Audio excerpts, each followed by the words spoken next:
sir, ma'am, and all the participants. I, Janvi Hirani, Assistant Professor in Parul Institute of Technology, welcomes you all. On the, on the 5th of June, every year, the Nature Amphitheater around the globe to celebrate the World Environment Day. It encourages awareness and observe its protection. What does we do to protect the environment? Since 1974, World Environment Day has been celebrated engaging the government, industries, universities, and citizens in an effort to address the pressing environmental issues. Thereby, I welcome our honorable keynote speaker and expert environmentalist, Mr. Mahesh Pandya sir, who is also director at Paryavaran Mitra. Herewith, I request our head, Shilpa ma'am, to welcome him as well.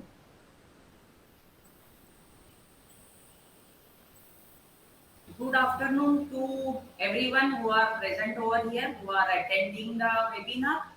And as a head of Civil Engineering Department, I, Shilpa Pathak, welcome you, sir, Mahesh Pandya, sir, to this webinar.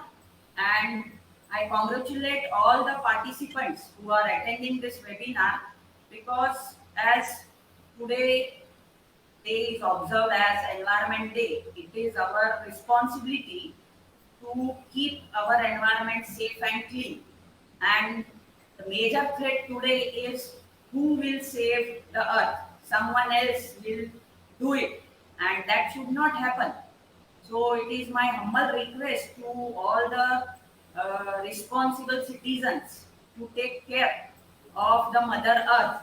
It is our own responsibility to keep our environment safe, clean, to take care of the Mother Earth because whatever you do with it, it is always keeping you safe. So let us start doing our best. Don't wait for someone else to do it for you. And a small group, even in a small group, if you start such initiative, then also it matters. So uh, let us nurture the nature and make our future safe. So my request to all of you is don't only plant the trees but grow it. So today's even what I can say slogan, you can just change it. Plant and grow the trees. Plant the trees and make them grow and do your best.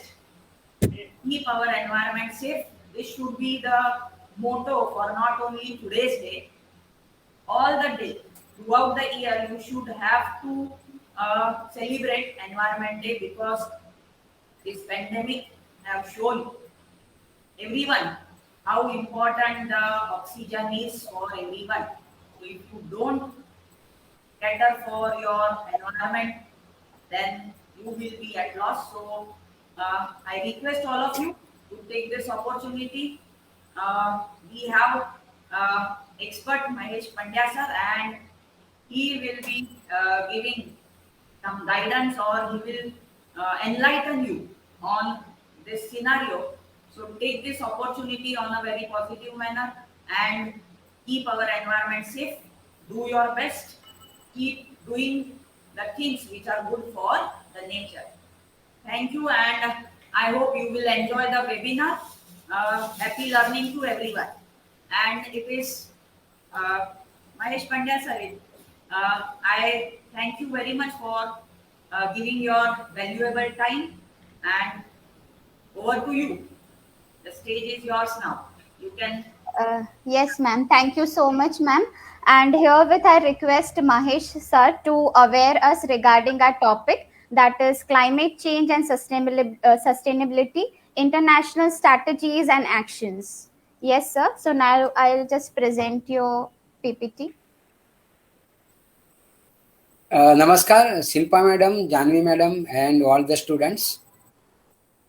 I'm really happy to be with you. Thank you, sir. Subject I choose is international, but I'm talking about the grassroots to the international. But to understand the students, I choose this subject about the international strategy to combat the climate change. But without the nation action, we cannot combat the global climate change, whatever it is. And that is why I choose this subject. Friends, I would like to take you go back in the history. Like initially there is a everywhere there is a forest. No city, no town, no village, nothing. And human being is also like a animal. They are not wearing a kind of cloth and everything, and simply they are living in a forest like other animal. If they got the hungry, they can get vegetables or the fruits, whatever it is available in the nearby. But fortunately or unfortunately, whatever we can say, but the God given a little gift of intellectuality to the human beings, and that is why he find out that how to catch our food very nearest, and then the competition starts, and also they understood about the gender, and they try to cover the body by the leaf, and this is the first step to uh, exploitation of the kind of nature. It's not a matter of the leaf they turn and cover the body, but it's different than the other animal. Other animal did not use the leaf for body, but the human beings are now understand that, oh, we are male and female, and then the gender bias and gender equality starts also. So this is a story, and once upon a time there is a fire in the forest. The man is a clever animal, so they save their life, but number of the animals and birds are died. Now, what to do? Basically, the food of the human being is not uh, non-veg. It's a vegetarian because they are living in the jungle. But now, the fruits and the vegetables are not available nearby. So whatever the burnt dead body of man, animal and birds, they eaten, and they feel very tasty. हम तो स्वाद में मानते हैं ना, स्वाद अच्छा लगा यार. And then men are thinking about the how to catch the fire. If the fire is not there, then the animal cannot burn, and we cannot get the good amount of this tasty food. And that is why ये fire की शोध हुई, आग लगाई, कृत्रिम आग लगाई, और फिर उसको खाना था तो एक एनिमल का वो फूड, लेकिन there is no control mechanism how to control the fire, and that is why they started to caught a fire, and number of the animals and again vegetables and all burnt. And this is also a second step to exploitation of the nature earth. हम हमारे स्वार्थ के लिए एक जंगल को जलाने शुरू कर दिया, and then फिर you know that the stone is cake, and then men are using the animal as a vehicle. It is again the exploitation, because you have the equal right, and animals are the equal right to survive. But now man is became the boss, is become a king, and they are using a horse or camel or god or whatever as a vehicle. And later on you see the river civilization. आप नदी के किनारे पे एक संस्कृति शुरू हो गई इसमें की, और इसमें फिर गांव बसे, टाउन भी हो गया, एंड देन युद्ध भी आ गए. फर्स्ट वर्ल्ड वार आया, सेकंड वर्ल्ड वार आया. सेकंड वर्ल्ड वार में तो काफी खाना खराबी हुई. देन गरीब देश बहुत गरीब हो गए और तवंगर की भी हालत खराब हो गई. देन ये यूनाइटेड नेशन की स्थापना हुई. First slide please madam. Yes, sir. Yeah. So the Okay, I first didn't. slide. Now second one. The first is the title, but second one. Okay. Second one. Yeah.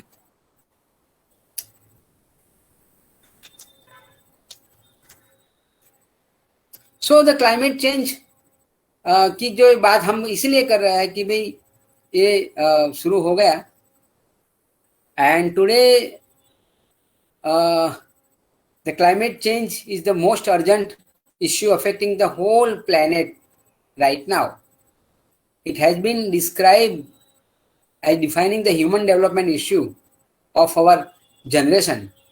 Tackling the climate is a need of the justice because the worst affected includes the poor and developing nation. But यहाँ भी हम एक बात भूल गए कि हम हमारे मानव की ही बात कर रहे हैं. We are human centric. We are not talking about the birds and animal. We are only thinking about the human being and human well-being.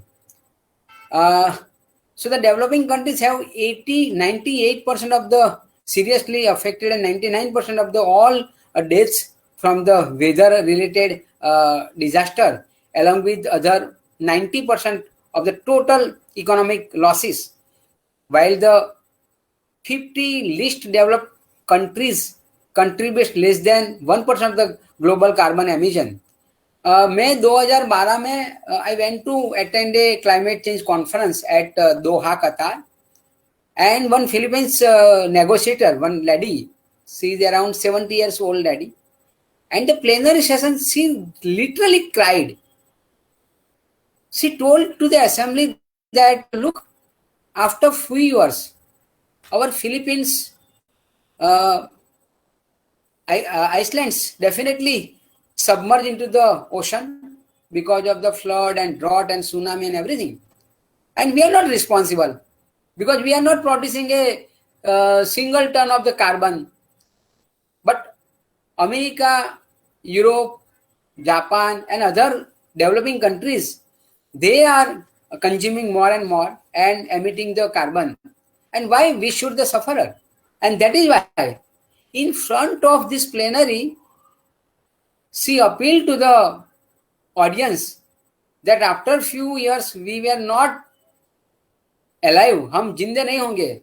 तो इसीलिए हम बोलते हैं कि हमारे मौत के बाद एक क्रिमिनल ऑफेंस ये अमेरिका और यूरोपियन कंट्री पे डाल दो, क्योंकि we are not responsible for the climate change, but we are the most sufferer. We are vulnerable communities. और फिलीपीन जैसे कई सारे देश जो है जिसको भुगतना पड़ता है. नाउ इंडिया को भी है, लेकिन India now considering as a developing और developing in between the developing and developed countries. So India, China and Brazil is now going to get the first rank as a developed countries. So they are the poor countries are sufferer. Yeah, the project impact from the climate change include the following: decline the agriculture productivity. अभी report आया UN का कि 1960 के baseline से 21% agriculture losses हुआ है. Increase the water stresses that we facing all. Even the Gujarat model state is not also excluded from this water crisis. You go and ask the Kutch people and the Saurashtra people how they are facing a water issue. Rising the sea level, सीधा दिखता नहीं है, लेकिन जो अभी salinity बढ़ गई है और जो डिजास्टर आ रहा है और जितने भी अभी अमलेली में भी जितने गांव तबाह हुए हैं because of the sea rise level. Even the 1 millimeter sea rise increase then affect a lot. Risk of human health.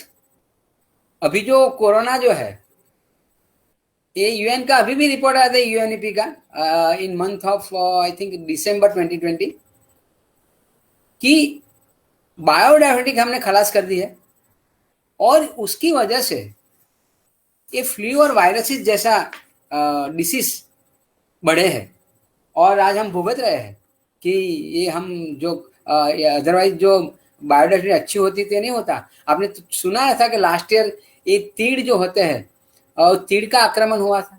तीड़ क्यों आते हैं? क्यों उसको शौक होता है क्या कि गुजरात की हम मुलाकात ले ले? बच्चन की जाहिरात थी कि कुछ नहीं, गुजरात नहीं देखा तो कुछ नहीं देखा, तो इसलिए आते हैं तीड़. क्यों आ जाता है? ये हमारा जो लायन है क्यों बाहर निकाल के चोटीला में आता है? क्या माता जी का दर्शन करने आता है? या कोई होटल में क्यों घुस जाता है वो हमारा लायन, ये सिंह, ये टाइगर हम आ जाते हैं? ये लेपर्ड आ जाते हैं। वाई? क्योंकि उसको टूरिस्ट करना है, टूरिज्म करना है, क्या क्या वजह है? क्योंकि उसकी हैबिटेट हमने ले ली है, उसका खुराक हमने ले लिया है, इसीलिए they are coming to the habitat of the humans. Next please.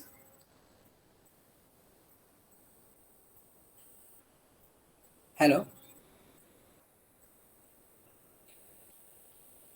next slide please. Yes, sir. Yes, sir.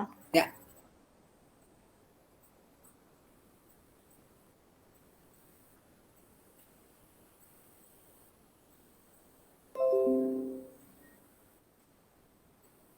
Yeah. So beginning of the international effort वही है कि भाई सेकंड वर्ल्ड वार हुआ, अभी इसके बाद यूनेस्को की 1945 में वो स्थापना हुई, तो ये ह्यूमन कल्चर बचाने की बात थी, और उसके साथ साथ साइंस। आप देखोगे कि हमारा पहले साइंस नहीं था और हमारी शिक्षा भी नहीं थी। तो क्या करते थे हम? हमारा कल्चर के जरिए, हमारी सोशल ट्रेडिशन के जरिए हम एनवायरमेंट का प्रिजर्वेशन या प्रोटेक्शन करते थे, और हमारी जो लाइफस्टाइल है वो भी इस प्रकार की थी। जैसे कि मैंने बताया कि पेड़ काटना नहीं चाहिए, इसीलिए हर एक ट्रीज को गॉड का स्वरूप दे दिया है, या मैन एनिमल का भी ये वो स्वरूप दे दिया है कि भाई ये टाइगर है तो ये माता जी का वो व्हीकल है, something like that. So that is why that way the people can protect them. Wild life protection भी हो सकता था। गायिका को भी हमने माता इसीलिए मानी कि not because of this religious, but at that time there was no science develop. So through the our religion, you take any religion, all religion objectives to save the environment, to save the earth, because otherwise if there is no earth, then there is no livelihood. तो ये इसीलिए हर एक धर्म वही बोलता है कि आप पर्यावरण की जतन करो। ये पारसी कम्युनिटी भी देख लो, उसकी जो डेड बॉडी कहाँ फ्यूनरल होती है, वो पक्षियों के लिए दे देते हैं, उसको डिकम्पोज करते हैं कि पूरी तरह से उसका यूज होना चाहिए।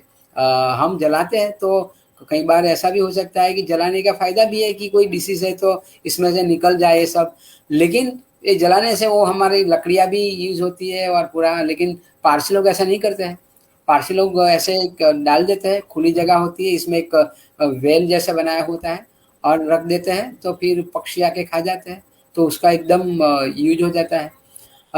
Next slide please. तो ये जो यूनेस्को की स्थापना हुई, इसके बाद ये जो मैंने बताया है कि जो सेकंड वर्ल्ड वॉर के बाद सब डेवलप कंट्रीज इकट्ठे हुए, बोला कि यार अब तो परेशानी हो गई, किस पे राज भी किस पे करेंगे, और नेचुरल रिसोर्सेज भी कहाँ से लाएं कि हम डेवलप हो जाए। इसीलिए वो लोगों ने यूनाइटेड नेशन, संयुक्त राष्ट्र संघ की स्थापना की 1995 में, और इसके बाद यूएनडीपी आया, यूनाइटेड नेशन डेवलपमेंट प्रोग्राम, वो 1965 में आया। फिर एनवायरमेंट का प्रोग्राम आया 1972 में, और लास्ट में वो United nation framework convention on climate change आया, क्योंकि यूएनडीपी में भी डेवलपमेंट की बात होती थी। आपने देखा कि 1972 में एक स्टॉकहोम परिषद हुई थी, और स्टॉकहोम परिषद में भी ज़्यादातर एनवायरमेंट की ही बात हुई थी, और इसमें भी एनवायरमेंट प्रोग्राम की बात हुई कि अब नावा डेज, पहले तो पता नहीं था तो हमने डेवलप कर दिया, सब धुआं निकाला, पानी छोड़ा, फिर पता चला कि ये वाटर कंटामिनेट हो रहा है, एयर कंटामिनेट हो रही है, और उससे नुकसान भी है, हेल्थ पे इम्पैक्ट होती है, हमारा यील्ड का जो एग्रीकल्चर यील्ड है उस पर भी इम्पैक्ट होता है। तो इसीलिए हमने ये यूएनईपी का कंसेप्ट आया कि पूरे देश के जो लोग इसमें मिलते हैं और स्ट्रेटेजी बनाते हैं, क्योंकि मैं अकेला देश कुछ नहीं कर सकता हूँ यार, और अकेला देश जिंदा भी नहीं रह सकता हूँ, मुझे एक ट्रेड चाहिए एक दूसरे के साथ, पूरी my village my universe, that is a slogan of the पूज्य बापू।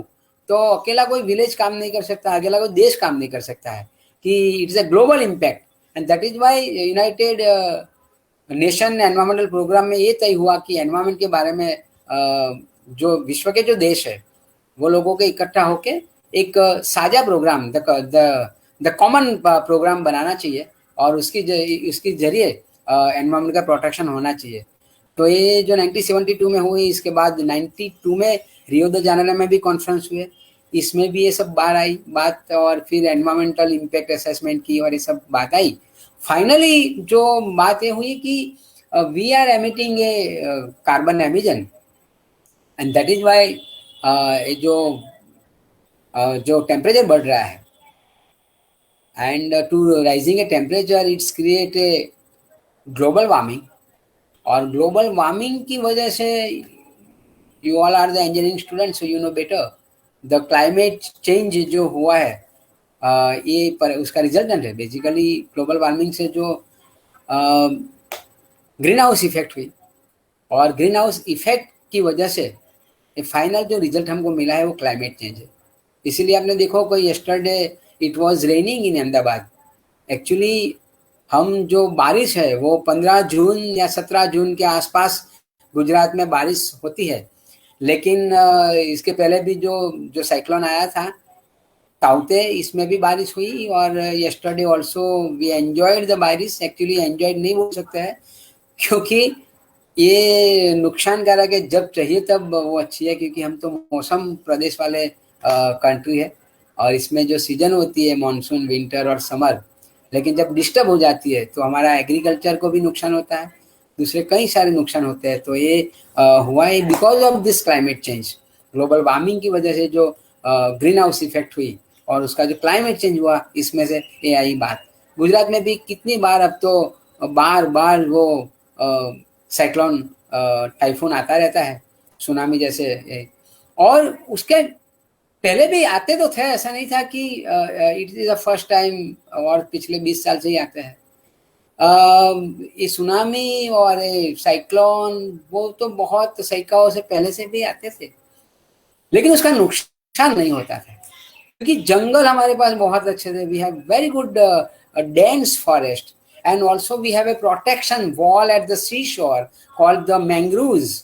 ચેરિયાના જંગલો અને સુંદરીના વન જે કહીએ છીએ તે દરિયા કિનારે બહુ મોટી માત્રામાં હતા, અને એટલા માટે they are protecting the tsunami or the cyclone or the typhoon or taute. But now in the name of the development we destruct the mangroves. We also जो कोस्टल का जो किनारा है उसको भी हमने वो फिलअप कर दिया है सैंड से, और दरिया के अंदर हम चले गए हैं, वो भी हम हमारी जमीन समझ के अंदर चले गए हैं। अरे यार, कुदरत के साथ हम क्या खिलवाड़ कर रहे हैं। फिर कुदरत हर बार थप्पड़ नहीं मारती है, एक बार ही मारती है, तब हमारा खाना खराबी हो जाती है। तो ये हम समझना चाहिए कि जैसे कि हमारी मम्मी होती है, माँ होती है, वो गुस्से बहुत कम होती है। हमारा फादर ऑफ कोर्स, पापा जी बार बार हमको थप्पड़ लगाते हैं, झापड़ लगाते हैं, लेकिन मम्मी ज्यादातर प्रोटेक्ट करती रहती है। लेकिन जब मम्मी जब थप्पड़ लगाती है तो समझना कि ये केस जरा ज्यादा बढ़ गया है।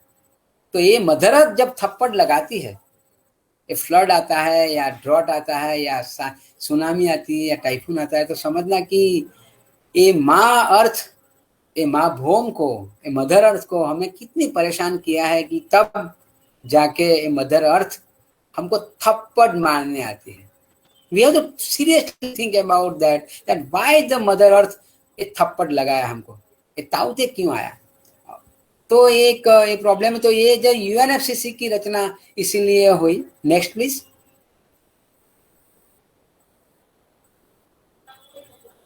तो यूएनडीपी का जो रोल था बेसिकली क्यों हुआ, तो पॉवर्टी रिडक्शन, क्योंकि वो हमारी इंदिरा गांधी जो प्राइम मिनिस्टर थी तो स्टॉकहोम में वही बोला था कि भाई population is the major problem. आज भी हम बोल रहे हैं कि हम उद्योग इसीलिए लगा रहे हैं कि हमारी पॉपुलेशन इतनी बढ़ गई है, उसको एम्प्लॉयमेंट देना है, उसको खाना देना है, एक तो वो उसको बोलते हैं कि भाई पॉपुलेशन ज्यादा है। तो पॉवर्टी रिडक्शन, और अभी जो हमारा मिलेनियम डेवलपमेंट गोल था इसमें भी वही बात थी, और सस्टेनेबल डेवलपमेंट गोल है इसमें भी वही बात है। Democratic governance, which is very much important. Sometimes people are not understanding what is the need of the democracy. But democracy नहीं होगी तब अभी तो मैं मॉनिटरिंग कर रहा हूँ, परिवार मित्र मेरा रोल जो है नेशनल लेवल पे, इंटरनेशनल लेवल पे, to monitor the situation, to monitor the implementation of the Supreme Court judgment or the environmental law. And that is why in the democratic country I got a I can say instrument called the Right to Get Information Act. But today today it's became a very handicap, उसको भी paralysis हो गया है और हमको information नहीं मिलती है। तो डेमोक्रेसी नहीं होगी तो हम मॉनिटर नहीं कर पाएंगे, मॉनिटर नहीं कर पाएंगे तो दबाव नहीं बढ़ेगा और पॉल्यूशन बढ़ता रहेगा, एंड दैट इज वाई जो प्रॉब्लम होता है वो बहुत बढ़ेगा। तो डेमोक्रेटिक गवर्नेंस की भी बहुत आवश्यकता है। Environment and energy, environment is for sustainability, लेकिन सस्टेनेबिलिटी शब्द मैंने ही यूज किया है मेरे प्रेजेंटेशन में, उसका title, but I disagree with the word sustainable. Development means development. आप सस्टेनेबल क्यों लगाते हो? सस्टेनेबल लगाते हो मतलब कि कुछ दाल में काला है। विकास और विकास होता है। अब आप चिरंजीवी विकास बोलो या खमती दर विकास बोलो या सक्षम विकास बोलो या सस्टेन डेवलपमेंट बोलो, मतलब there is some lacuna in there in this development. That is why we are adding this is लगाते हैं tag sustainable development. Basically I dislike this word sustainable. Development it means development. Development से किसी को नुकसान नहीं होना चाहिए यार, उसको डेवलपमेंट बोलते हैं। पूज्य बापू बोल रहा था कि डेवलपमेंट का मतलब यह है कि the first beneficiary is the poor people. The last man should be the first beneficiary of the development, and which is called the real development. एक बार एक बजट का पेश हुआ था और किसी ने पूछा मोरारजी देसाई को, he was ex prime minister eight that time, कि भी ये बजट पे आप कमेंट्स करो। तो उसने अपनी विंडो खोली, वो बॉम्बे रहते थे, फ्लैट सिस्टम में रहते थे, क्योंकि आज जैसे वो पीएम नहीं थे, वो लो प्रोफाइल पीएम थे, तो फ्लैट में रहते थे अपने पोते के घर पे।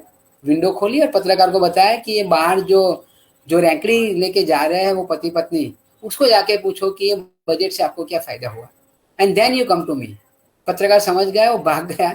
उसको पता है कि भाई ये जो होता है इसमें गरीबों को कितना लक्ष्य में लिया जाता है। ये आप बात कर रहे हो, जो भी बात कर रहे हो, लेकिन ये इसमें वो जो कम्युनिटी है, वल्नरेबल कम्युनिटी है, उसको हम एक्सक्लूड करते हैं। हम हमारी ही बात करते हैं, लेकिन वो लोग की बात नहीं करते। और जब करते हैं तब जैसे कि हम दान दक्षिणा देते हैं, हम उपकार कर देते हैं, जैसे कि हमने फ्री में 80 करोड़ लोगों को राशन बांट दिया, बहुत उपकार कर दिया, जैसे कि हम तो भगवान है और भगवान ने खाना दे दिया। इस प्रकार का जो व्यवहार हमारे जो है पुअर लोगों के साथ, which is unfortunate thing. Under the Article 21 of Indian Constitution, it is my right to life and not right to life like beggar, with dignity. मुझे सम्मान के साथ मुझे जीने का अधिकार है। आपने दीवार पिक्चर, बच्चन जब छोटा था बूट पॉलिश करता था, एक बड़ी कार आई ब्लैक कलर की, खड़ी रह गई, बूट पॉलिश करवाई, 1 रुपया का सिक्का उसने फेंका, तब बच्चन ने बोला कि नहीं, मैं आई एम नॉट बेगर, पैसा उठा के दो, मुझे रिस्पेक्ट करो, मुझे डिग्निटी दो। और राइट टू लाइफ जो हमारा इंडियन कॉन्स्टिट्यूशन का आर्टिकल 21 है, इसमें सुप्रीम कोर्ट ने वही बोला है कि it is the responsibility of the government, मुझे रोटी कपड़ा और मकान मिल जाए। लेकिन हम क्या बोलते हैं, 80 करोड़ लोगों को हमने फ्री में राशन बांट दिया, हम तो भगवान के अवतार होके आए हैं और आपके उपकार कर दिया।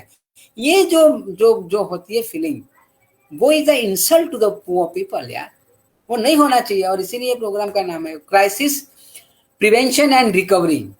अभी जो हम कर रहे हैं वही है कि भी ये प्रिवेंशन कैसे करो और रिकवरी कैसे करो, और पेरिस एग्रीमेंट की बात आगे करेंगे, इसमें भी वही बात है। तो यूएनडीपी का मोटा मोटा ये ऑब्जेक्टिव था। Next please Janvi Ben.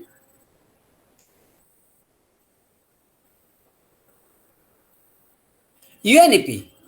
The UNEP was established after the United Nations Conference on the Human Environment in Stockholm in 1972 जून। और ये जो आज का दिन है एनवायरमेंट दिन, वहां से निकला है। 1972 में तय हुआ था और 74 से उसका इम्प्लीमेंट हुआ और जून महीने में हुआ था, इसलिए द 5 जून वो डिसाइड किया। And today we are observing environment day. I am sorry to say that we are not celebrating the environment day. Celebration कब होता है कि बहुत अच्छी चीजें होती है और हम खुशहाल होते हैं, तब हम सेलिब्रेट बोलते हैं। But today we are observing because we are not achieve the up to the mark.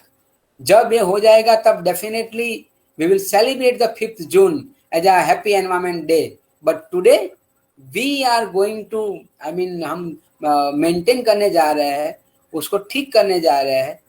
तो ये नहीं ठीक है। तो इसीलिए मैं बोल रहा हूँ कि we are observing even the human right day और द एनवायरमेंट डे, बिकॉज ये सेलिब्रेशन का सवाल नहीं यार। गुजरात में 22 रिवर्स पॉल्यूटेड हो गई, क्रिटिकली पॉल्यूटेड हो गई है, ऐसा हमारा पर्यावरण मंत्री संसद में बोल रहा है। हमारा 40% सरफेस वाटर कंटामिनेट हो रही है। CAG, controller and auditor general of India का रिपोर्ट बार बार आता है, और फिर हम वो पानी पी रहे हैं, हम वाटर डिसीज होती है, वाटर बॉर्न डिसीज होती है, और हम कैसे बोले कि we are celebrating the environment day. We are observing the environmental day, and really I'm thankful to this organization to have this kind of webinar in front of the students and invited me to deliver this kind of lecture, because I am an activist, and the academic institute invited me for this kind of webinar. People like me, really it's a मेरा भी एक वो हुआ है, और मैं समझता हूँ कि बहुत अच्छी शुरुआत अपने इंस्टीट्यूट ने की है कि रियलिटी में क्या हो रहा है वो जानने की भी इंस्टीट्यूट और उसके स्टूडेंट्स को जो विलिंगनेस है। तो मैं बड़ा प्रसन्न हूँ कि ये इस प्रकार का वेबिनार हो रहा है। अदरवाइज तो एकेडमिक पॉइंट ऑफ व्यू से भी वेबिनार हो सकता था, लेकिन जो रियलिटी के साथ आप वेबिनार जो हो रहा है, तो मैं समझता हूँ कि इट्स अ गुड बिगिनिंग। तो ये यूएनईपी का था, उसका जो मेन ऑब्जेक्टिव था वो analysis and assessment of global environment. हम एनालिसिस और एनवायरमेंटल इम्पैक्ट ज्यादा नहीं करते, और करते तो कॉपी पेस्ट करते हैं। Early warning of the environmental threats, जैसे कि ताउते आया, तो ताउते का हमको पता चलता है सैटेलाइट की माध्यम से या हमारा मेट्रोलॉजिकल डिपार्टमेंट के माध्यम से पता चलता है, तो हम प्रिकॉशनरी मेजर ले सकते हैं। लेकिन कुदरत ने तो वो हमारा मेट्रोलॉजिकल डिपार्टमेंट और सैटेलाइट से भी आगे बनाया था। जब सुनामी जैसा और टाइफून जैसा और या साइक्लोन जैसा कुछ आता है, तो पहले खबर वो कैमल को हो जाती है। आपने भी देखा होगा और ऑब्जर्व किया होगा, तो एनालिसिस हम नहीं करते हैं और स्टडी नहीं करते हैं। जब अर्थक्वेक हुआ था, तब जो गिर के जंगल में जो लायन थे, वो लोगों का बिहेवियर देखना जैसा था, वो लोगों को पता चल गया थे। अर्थक्वेक आता है और ये सब आता है, तो जो स्नेक्स होते हैं वो जमीन में से बाहर निकल जाते हैं, वो गुम जाते हैं, एनिमल गुम जाते हैं, तो दे आर अलर्टिंग। और पहले तो ये सब मेट्रोलॉजिकल डिपार्टमेंट नहीं था, सैटेलाइट नहीं था, तब लोग वो प्राणी पक्षी की बिहेव से पता चलता है। जैसे कि मुझे इंग्लिश नाम नहीं आता, लेकिन टिटोड़ी जो बोलते हैं, वो तालाब के अंदर जो अपनी जो नेस्ट बनाए, उसका जब इंडा रखे तो समझना कि इस बार ड्रॉट आएगा, और जब दूर तक जाएगा तालाब से तो समझना कि इस बार ज्यादा रेन आएगा। तो it's a indicator, it's a alert by the nature. तो अभी जो हम जो थ्रेट का अलर्ट कर रहे हैं, तो कुदरत ने अपने आप जो अलर्ट और अलार्मिंग सिस्टम रखी थी वो थी, लेकिन हमने अब तोड़ दी है। अब जो पहले जो होली जलाते थे, तो उसकी ज्वाला किस बार जाती है, कहाँ तक जाती है, कितनी ऊंचाई पे जाती है, उस पे हम वो डिसाइड करते थे कि इस बार साल कैसा रहेगा। और हम ये भी बोलते थे कि जब अहमदाबाद में रथ यात्रा निकलती थी और जब बारिश होती थी, तो बोलते कि अमी सांटना थया, એટલે આ વર્ષ સારું જશે। અને आधरा ते पादरा, ये जब नक्षत्र में जब बारिश आती है, तब साल सारी जाएगी, अच्छा रहेगा। वो भी ये हमारा काइंड ऑफ कुदरती अलर्ट था ये सब। लेकिन आज हमने इकोसिस्टम गवा दी है, इसीलिए वो हम हमारी सैटेलाइट की वो थ्रेट को और अलर्ट को हम ध्यान में रखते हैं। ये सब हुआ है। तो ये यूएनईपी का प्रोग्राम इसकी वजह से हुआ था, consultative services to the government and non government. This is important कि ये हमारे जैसे लोगों को, स्वैच्छिक संगठन को, एकेडमिक इंस्टीट्यूट को और गवर्नमेंट को भी क्या सज्जता बनानी चाहिए, ये सब सिखाते हैं, ये करते हैं। Regarding the assistant on the policy development, किस प्रकार का एक्शन प्लान होना चाहिए। जैसे कि अभी हमारा आ गया ताउते, हमने एनडीआरएफ की टीम तो लगा दी थी, और इसीलिए जानहानि तो नहीं हुई, लेकिन जो इकोसिस्टम जो हो गई, जो जैसे कि पेड़ गिर गए, हमारी जो जमीन थी वो अनफर्टाइल हो गई, दरिया का पानी अंदर आ गया तो सैलिनिटी बढ़ गई, तो इसका क्या करना, उसके लिए क्या प्लानिंग है, रिस्टोरेशन के लिए क्या करना। आज का जो सब्जेक्ट है वही है आज का दिन का, रिस्टोरेशन ऑफ द इकोसिस्टम। तो इसके लिए वो यूएनईपी ये सब गाइड करती है। नेक्स्ट प्लीज जानवी बहन। इसके बाद जो यूएनएफ ट्रिपल सी, तो यूएनईपी का भी पर्यावरण मित्र ऑब्जर्वर है और यूएनएफ ट्रिपल सी का भी हम ऑब्जर्वर है। The United nation framework convention on the climate change in international environmental treaty addressing the climate change negotiated and the signed by 154 states now, which is increased और 180 state countries हो गया है। Last में जो America ने बोला था कि they are not agreed to sign the Paris agreement by the Trump, but now the Biden declare that again we will join the Paris agreement. तो अभी 180 कंट्रीज ने इसमें साइन की है और जितने भी साइन करते हैं उसको कॉन्फ्रेंस ऑफ पार्टीज बोलते हैं टेक्निकल वर्ड्स में। बराबर है। दे सो रियो द जानेरो में जो कॉन्फ्रेंस हुई थी 1992 में जून महीने में, और इसके बाद ये 94 में वो यूएनएफ ट्रिपल सी की फॉर्मेशन हुई।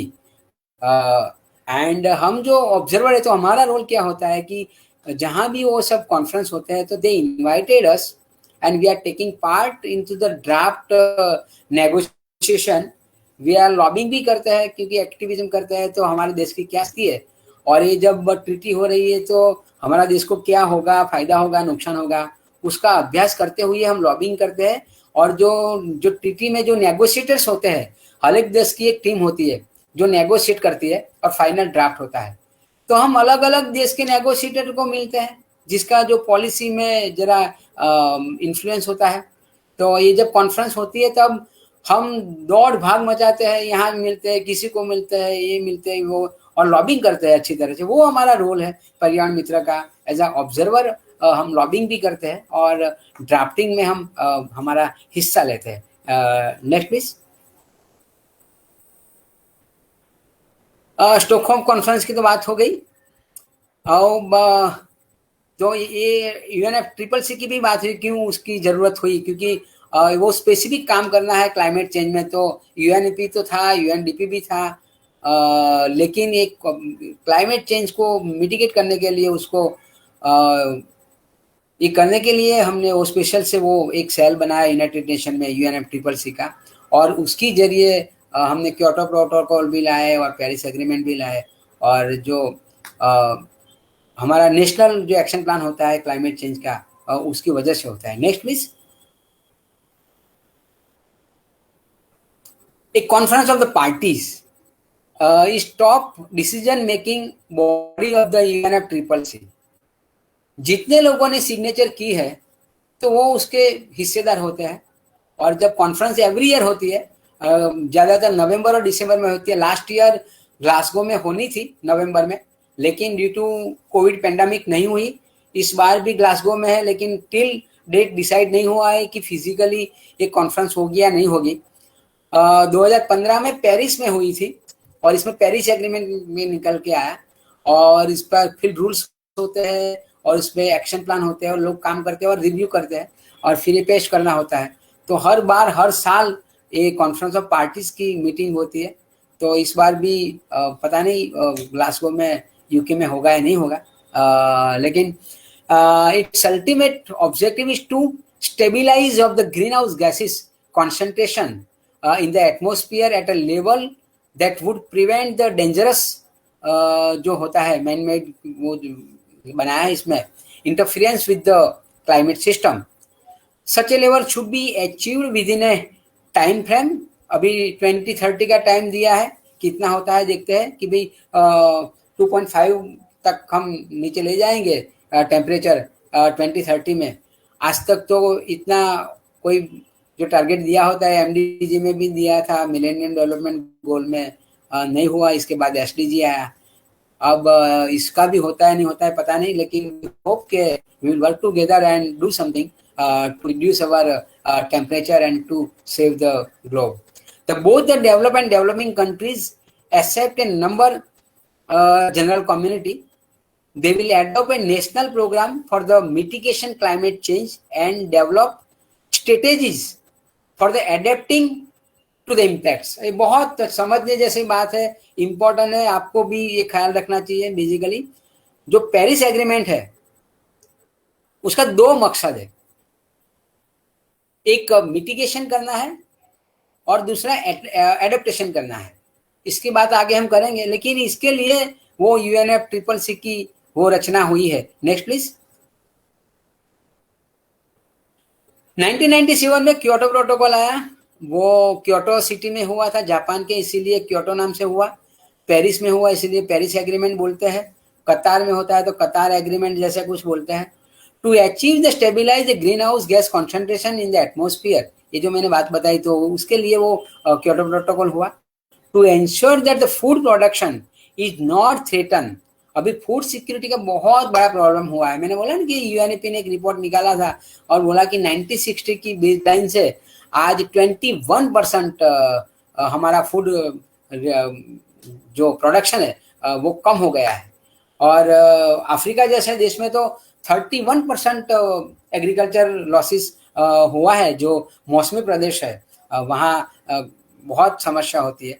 To enable the economic development to proceed in the sustainable manner, और पूरी हमारी इकोनॉमी भी इससे हलबली जाती है। तो ये प्रोटोकॉल हुआ कि इसमें निकलने के बाद कार्बन कैसे कम किया जाए, इसकी बात थी। Next please. पेरिस एग्रीमेंट हम हर बार जाते हैं एज अ ऑब्जर्वर, हम साइड इवेंट्स में भी लेक्चर देते हैं, प्रेस कॉन्फ्रेंस करते हैं और प्लेनरी में भी हम कई बार हिस्सा लेते हैं। तो main agenda to reduce the global warming, global warming हम खत्म करेंगे तब जाके ग्रीन हाउस इफेक्ट कम होगी, और देन फाइनली क्लाइमेट चेंज में अभी जो परिवर्तन आया है, मौसम परिवर्तन आया है, जलवायु परिवर्तन आया है, वो कम होगा।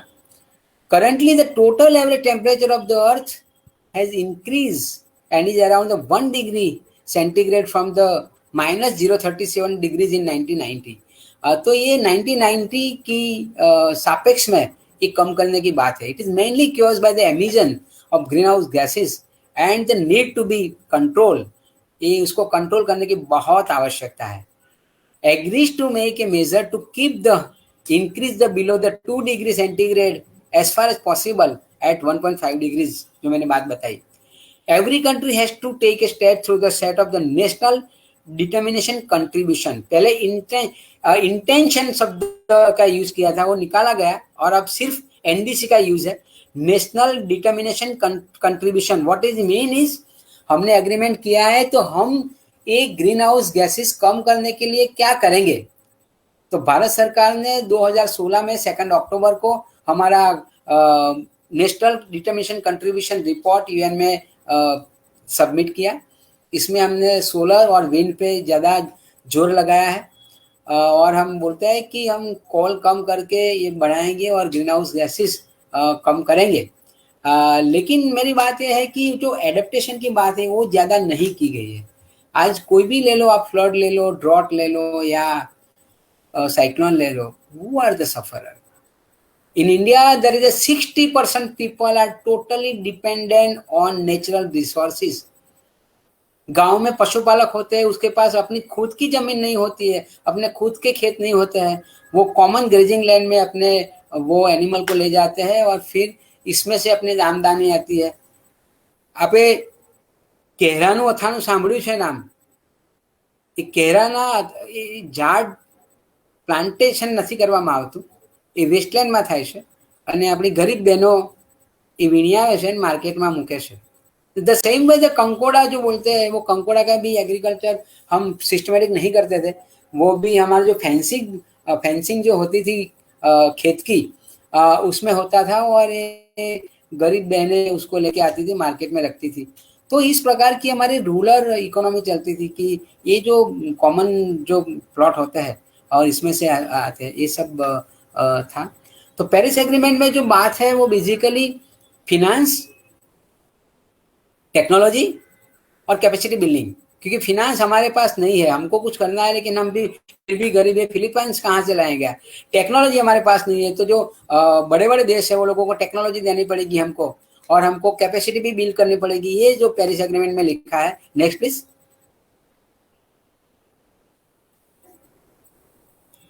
ये मिलेनियम डेवलपमेंट गोल का भी वही मकसद है कि टू हमारा जो पॉवर्टी एंड हंगर दूर करने की बात है, एजुकेशन की बात इसमें की गई है। अब एजुकेशन क्लाइमेट चेंज से कैसे जुड़ा होता है, आप ये समझने जैसी बात है।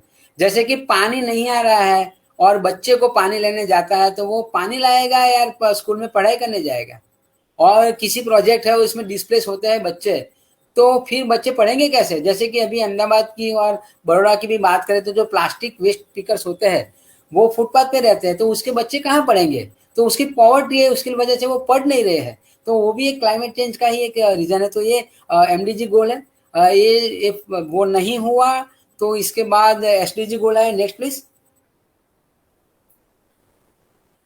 तो एसडीजी का वो 17 गोल है, वो भी आप तो पढ़ सकते हो, लेकिन उसका भी मकसद ये है कि zero hunger, good health, wellbeing, quality education, gender equality which is very much important, जो हम देख नहीं पा रहे हैं। और जो जो जो 16 का मुद्दा है, 16वां, वो भी बहुत अच्छा मुद्दा है कि इसमें पीस और कम्युनल हार्मनी की बात की है। आज जब देश में कम्युनल नहीं वो झगड़ा होंगे और पीस नहीं होगी, तब हम डेवलपमेंट नहीं कर पाएंगे, तो उसकी भी इसमें जिक्र है। Next please. Funding agencies of the UN, United nation में जो यूरोप जो जो डेवलप्ड कंट्रीज है, वो लोगों ने फंडिंग एजेंसी बनाई है, और वो लोग जो गरीब देश है, डेवलपिंग कंट्रीज है, उसको मदद करते हैं। और ये ऑब्लिगेशन है वो लोगों ना, it is a responsibility of the developed countries. ये कोई हमारे पे उपकार नहीं कर रहा है, वो બોલતે કે ગુજરાતીમાં કે દાતારી નથી કરી રહ્યા, એમણે બગાડ્યું છે એટલે એમણે સુધારવું પડે, અને એટલા માટે યુનાઇટેડ નેશનમાં ફંડિંગ એજન્સીઓ થઈ છે। પેરિસ એગ્રીમેન્ટમાં પણ ગ્રીન ફંડ ઊભું થયું, અને એ ફંડના માધ્યમથી આજે લોસ એન્ડ ડેમેજ થાય છે નેચરલ ડિઝાસ્ટરમાં ને બધામાં, એમાં મદદ કરવામાં એ ભાગ લે છે, ને એટલા માટે ફંડિંગ એજન્સી પણ બનાવવામાં આવી છે આ રીતે। અને એ તમારા જુદા જુદા કામોમાં મદદ કરે છે। એજ્યુકેશનની પણ બાબત હોય, ઝાડ વાવવાની બાબત હોય, વોટર કન્ઝર્વેશનની બાબત હોય, એ બધામાં આ જે ફંડિંગ એજન્સી મદદ કરે છે। एनजीओ नेटवर्किंग जे છે તે भी is there, climate action network और क्लाइमेट जस्टिस नेटवर्क पूरा विश्व का ग्लोबल नेटवर्क है। And Paryavaran Mitra is a member, active member of both the organisation. तीसरा जो है वो थर्ड वर्ल्ड का है, वो जो अंडर डेवलप कंट्रीज है उसका है थर्ड वर्ल्ड नेटवर्क। तो ये नेटवर्क के जरिए हम दबाव डालते हैं डेवलप कंट्रीज पे और कॉन्फ्रेंस में, और पॉलिसी में हम भाग लेते हैं। Next please. इसमें मैगजीन भी निकलता है, वो जब कॉन्फ्रेंस होती है तब, तो इसमें हमारा राय क्या है, हम डेवलप अंडर डेवलप और developing countries what is our demand, ये हम एडवोकेसी करके फिर जो ड्राफ्टिंग होता है एग्रीमेंट में, उसमें हम शामिल करते हैं। Next please. The role of पर्यावरण मित्र, हमारा रोल क्या है। तो मैंने बताया कि we are active member of the climate action network, climate justice network, third world network, और आईपेन जो पॉल्यूशन पे काम करता है उसका हम सदस्य है। और हम हमारी जो बात है ग्रास रूट लेवल की बात है, उसको ग्लोबल तक कैसे ले जाए, लोकल टू ग्लोबल, ये ज़्यादातर हमारा रोल है। हमारा रोल मॉनिटरिंग भी करना है कि हम मॉनिटरिंग करते हैं और फिर एडवोकेसी करते हैं, और ये लोगों को फिर हम पहुंचाते हैं। और ये जो गुजरात की समस्या है, विलेज की समस्या है, वो ग्लोबल एग्रीमेंट में कैसे हिस्सा बने, वो हमारा बेसिकली रोल है। Next please. तो ये जो हमारा ये जो बीच वाला जो फोटोग्राफ है वो हमारी कलीग फाल्गुनी जोशी है। उसको प्लेनरी सेशन जब हुआ था पोलैंड में, तब उसको एक चांस मिला था प्लेनरी सेशन को एड्रेस करने का। मुझे मैड्रिड स्पेन में और फिर जर्मनी बॉन में भी ये क्लाइमेट चेंज कॉन्फ्रेंस को एड्रेस करने का वो तक मिला था, वो इसके फोटोग्राफ है। Yes next please. इसके ही विवरण है जो फोटोग्राफ का। Thank you very much. Now only the 10 minutes left, so whatever the question you have, you can ask me. Yeah, I will try my level best to reply.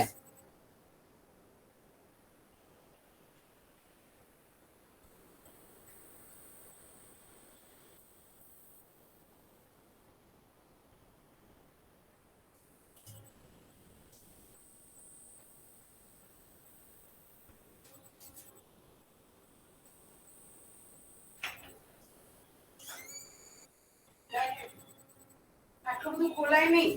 ચલ ખોલ બંધ નહીં કરવાનું. ડાબુ પડતું સુઈ ગયા. શું કર્યું તે? આમાં શું કર્યું?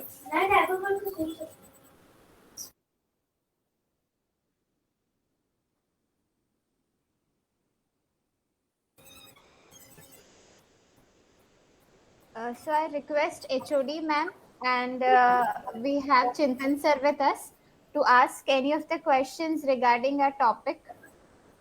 મોટી મોટી.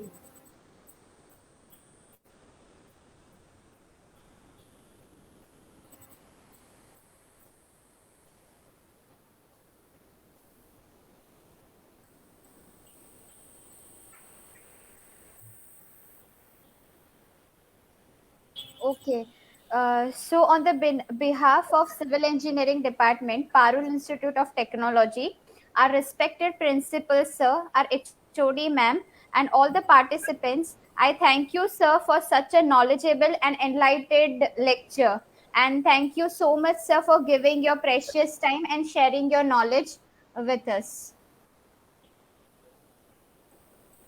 या आपका भी मैं आभारी हूँ कि I got a opportunity to be with you. या thank you very much.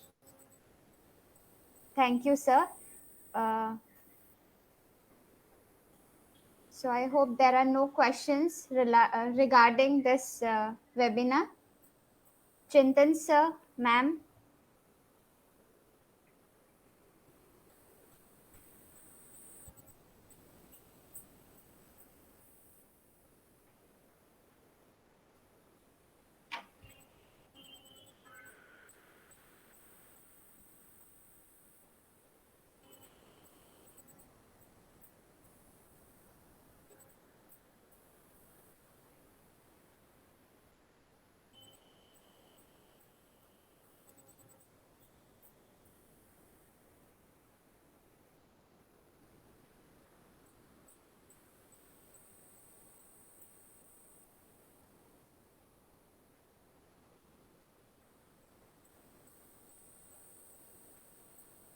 Okay, so if there are no questions, yes, ma'am. Sorry, Janvi madam. I am Chintan Shroff, sir. Yes, sir. Thank you, Mahesh sir, for giving all this information to all of us and giving your knowledge and sharing that with your based experience with us. We are very thankful to you. I would like to tell a question answer that on Facebook, Mr. Naresh Thakur has asked that whether solid waste, plastic waste, e-waste, all these rules are being followed or implemented by Parul University or not. So for that, sir, I would like to tell you that for solid waste, basically belonging to our campus is mainly food waste. So we are currently doing a composting plant. We are designing a composting plant which we will use for our gardening purposes, landscaping purposes. For plastic waste and e-waste, we are not doing any work right now with us, but in future we would like to do that as well. For plastic waste, I would say that we are currently segregating the waste only at our campus. We are not doing further much more in that kind of work, but in future we would like to do same kind of work as well. Yes, sir. And Mahesh sir, thank you very much for your expertise and knowledge. Thank you, sir. Thank you. Thank you so much, sir, once again. Thank you so much, all the participants.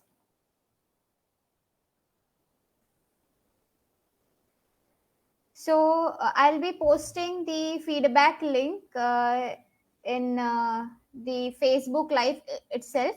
And please go there and post your feedbacks and you will get the e-certificate. Thank you.